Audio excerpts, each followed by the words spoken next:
ప్రపంచం నలుమూలల ఎక్కడ చూసినా ఎవరి నోటి విన్నా వైకుంఠ ఏకాదశి గురించి హిందువులందరూ కూడా చర్చించుకోవడం జరుగుతూ ఉంది. దానికి అనుగుణంగానే మన ఏర్పాట్లన్నీ కూడా బ్రహ్మాండంగా మన అధికారులు చేస్తున్నారు. వాళ్ళందరికీ కూడా ఈ సందర్భంగా ధన్యవాదాలు. 10వ తేదీ నుంచి 19వ తేదీ వరకు 10 రోజుల పాటు శ్రీవారి ఆలయంలో వైకుంఠ ద్వారాలు తెరిచి ఉంటాయి. కాబట్టి అందరూ 10వ తారీఖే రావాలి అనేది కాకుండా 10 నుంచి 19వ తేదీ వరకు కూడా వచ్చి శ్రీవారిని దర్శించుకొని వైకుంఠం ద్వారా వెళ్ళాల్సిందిగా కోరుతున్నాం. జనవరి 10వ తారీఖు నాడు 4:30 గంటలకి ప్రోటోకాల్ దర్శనాలు ఉంటాయి. అది అవగానే 7:30-8 గంటలకి సర్వదర్శనాలు ఉంటాయి జనరల్ పబ్లిక్కి. కాబట్టి ఈ అవకాశాన్ని ప్రతి ఒక్కరు కూడా ఉపయోగించుకోవాలని చెప్పేసి కోరుతున్నాం. జనవరి 10 వైకుంఠ ఏకాదశి నాడు ఉదయం 9 నుంచి 11 గంటల వరకు శ్రీదేవి భూదేవి సమేత శ్రీ మలయప్ప స్వామి వారు స్వర్ణరథంపై 4 మాడ వీధులలో భక్తులకు దర్శనమిస్తారు. అనంతరం మధ్యాహ్నం 12 నుంచి సాయంత్రం 4 గంటల వరకు మలయప్ప స్వామి వాహన మండపంలో భక్తులకు దర్శనమిస్తారు. కాబట్టి ఈ అవకాశాన్ని అందరినీ కూడా అందరూ ఉపయోగించుకోవాలని చెప్పేసి బోర్డు ద్వారా అధికారుల ద్వారా మీకు తెలియజేస్తున్నాం. జనవరి 11 వైకుంఠ ఏకాదశి సందర్భంగా ఉదయం 5:30 నుంచి 6:30 గంటలకు వరకు చక్రస్థానం నిర్వహిస్తారు. కాబట్టి ఈ అవకాశాన్ని కూడా అందరూ ఉపయోగించుకోవాలని చెప్పేసి కోరుతున్నాం. తిరుపతిలోని 8 కేంద్రాల్లో 90 సెంటర్లో ఈ టోకన్లు జారీ చేస్తారు. కాబట్టి ఈ అవకాశాన్ని అందరూ ఉపయోగించుకోవాలని చెప్పేసి కోరుతున్నాం. తిరుమలలో 1 కేంద్రంలో, తిరుపతిలో 90 కేంద్రాల్లో 90 కౌంటర్లో ఈ టోకన్లు జారీ చేస్తారు. ఈ టోకన్లు ఉన్నవారే తిరుమలకు వస్తే బాగుంటుందనేది మీ అందరికీ విజ్ఞప్తి. టోకన్ లేకపోతే వచ్చినా కానీ దర్శనాలు ఉండవు, ఇది గమనించాలి. అదేవిధంగా తిరుమలకి రావద్దని చెప్పేదా అవకాశం కానీ అది కానీ ఏమి ఉండదు. ఎవరైనా రావచ్చు, దాన్ని ఆపేవాళ్ళు ఎవరు ఉండరు. కానీ వస్తే ఇబ్బందులు పడుతున్నారని మాత్రమే ఈ సమావేశం ద్వారా విజ్ఞప్తి చేస్తున్నాం. ప్రతి ఒక్కరూ టోకన్ లేకపోతే వస్తే తిరుమలలో దర్శనాలు దొరక గదులు దొరక ఇబ్బందులు పడుతున్నారనే ఉద్దేశంతో ఈ విజ్ఞప్తి చేస్తున్నాం. జనవరి 9వ తేదీ ఉదయం 5 గంటల నుంచి జనవరి 10, 11, 12 తేదీలకు సంబంధించి 1,20,000 టోకన్లు జారీ చేయడం జరుగుతుంది. ఆ తర్వాత 13వ తారీఖు నుంచి ఏ రోజుకి ఆ రోజు బుకింగ్ ఇవ్వాలని చెప్పేసి అధికారులు నిర్ణయించారు. ఈ అవకాశాన్ని కూడా భక్తులందరూ కూడా మీరు సద్వినియోగం చేసుకోవాలని చెప్పి కోరుతున్నాం. స్వయంగా వచ్చే ప్రోటోకాల్స్ ఎవరైతే ఉన్నారో వాళ్ళకు తప్ప మిగిలిన సిఫార్సు లెటర్స్ కూడా ఏది కూడా అనుమతించమని చెప్పేసి అధికారులు అందరూ కలిసి నిర్ణయం తీసుకున్నారు. విఐపి బ్రేక్ కానీ వృద్ధులు, చంటి పిల్లలు, దివ్యాంగులు, ఎన్ఆర్ఏలు, ఇతర దర్శనాలు ఆ 10 రోజులు పాటు రద్దు చేయడం జరిగింది. కాబట్టి ఇక్కడికి వచ్చి ఇబ్బంది పడకుండా ఉండాలనే ఉద్దేశంతోనే ఈ సూచనలు చేస్తున్నాం. ఈ 10 రోజులు దాదాపు 7 లక్షల మందికి పైగా వైకుంఠ ద్వారం దర్శనాలు చేసుకునే అవకాశం ఉంది. కాబట్టి అందరూ ఈ అవకాశాన్ని వినియోగించుకోవాలని చెప్పి కోరుతున్నాం. శ్రీవారి మెట్టు మార్గంలో కూడా టోకన్లు జారీ చేయటం జరగదు 19వ తారీఖు వరకు. ఆ తర్వాత మామూలుగానే ఈ టోకన్లు జారీ చేయడం జరుగుతుంది. ఎక్కువ మంది సామాన్య భక్తులకి వైకుంఠ ద్వార దర్శనం కల్పించేందుకు 10 రోజులు సిఫార్సు లేఖలు స్వీకరించబడవు. ముఖ్యమంత్రి ఆదేశం ఏంటంటే సామాన్య భక్తులకు పెద్దపీట వేయండి అని చంద్రబాబు నాయుడు గారు ఆదేశించిన మీదట అధికారులందరూ కూర్చొని ఈ నిర్ణయం తీసుకోవటం జరిగింది.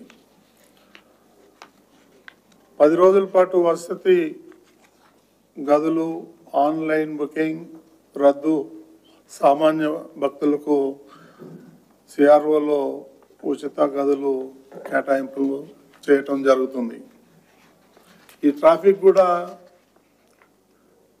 ఈ టోకన్లు పొందిన వాళ్ళకి వీళ్ళందరికీ ఆ టోకన్ల మీదనే దాన్ని ఎక్కడ పార్కింగ్ చేయాలి, ఎలా చేయాలి, ఎప్పుడు రావాలి, పికప్ పాయింట్, ఇవన్నీ కూడా దాని మీద క్లియర్గా సూచించడం జరుగుతుంది.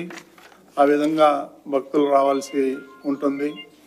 అందరూ ఒకటేసారి వస్తే ట్రాఫిక్ జామ్ అయి ఇబ్బందులు పడే అవకాశం ఉంటుంది. కాబట్టి దీన్ని అధిగమించాలా అందరం కలిసి.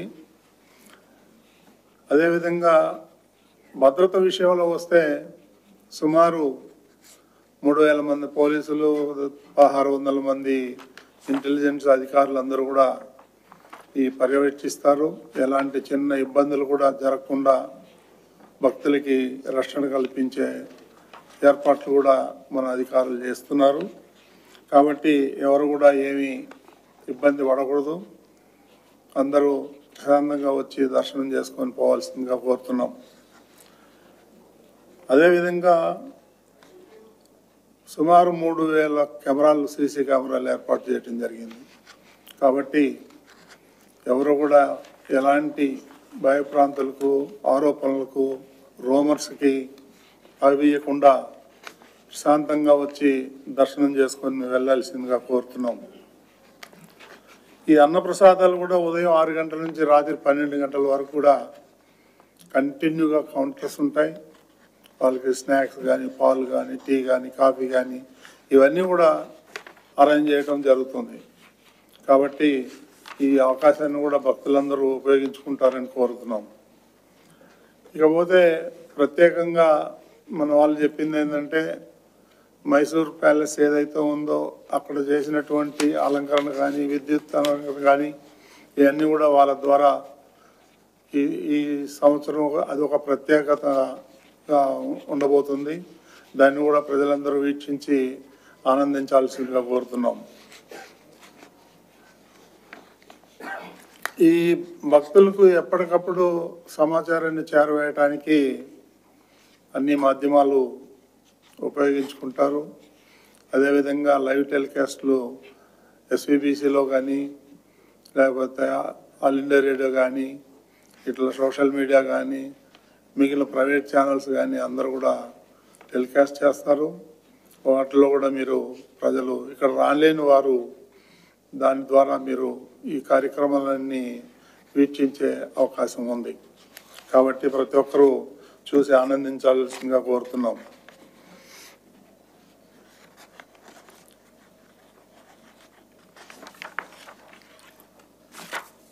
భక్తులు సంయమనంతో క్యూ లైన్ ద్వారా వెళ్ళి కౌంటర్లో దర్శనం టోకన్లు పొందాలని కోరుకుంటున్నాం.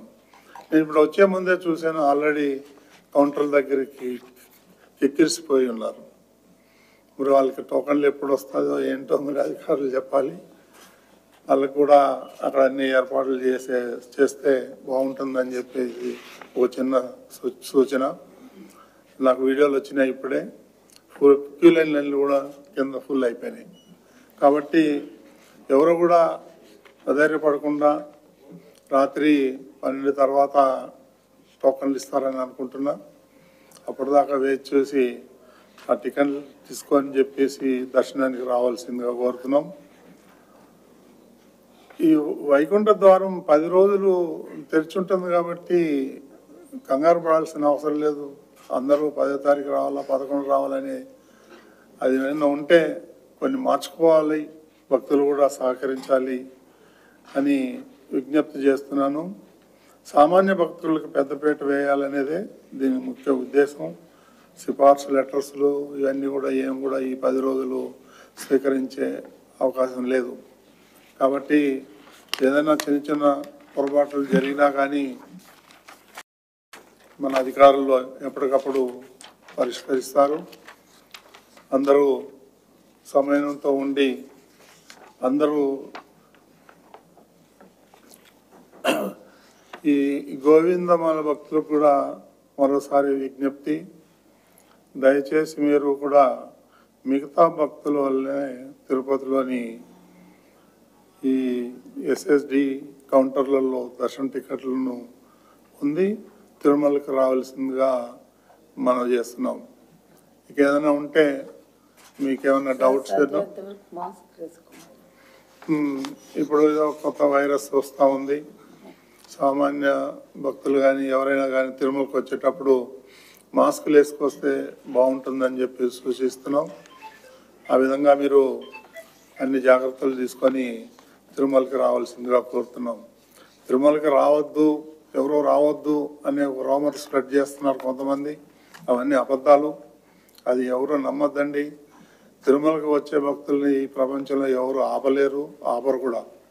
కాకపోతే పైకి వస్తే ఇబ్బంది పడుతున్నారు, టోకన్లో ఉన్న వాళ్ళే రావాలి అని ఒక సూచన మాత్రమే చేయటం జరుగుతుంది.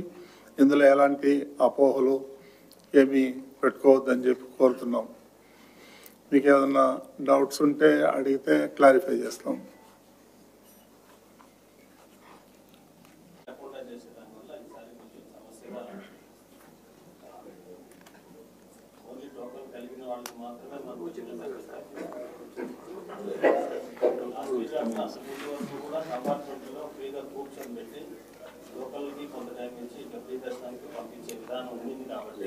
ఎప్పుడు లేదు,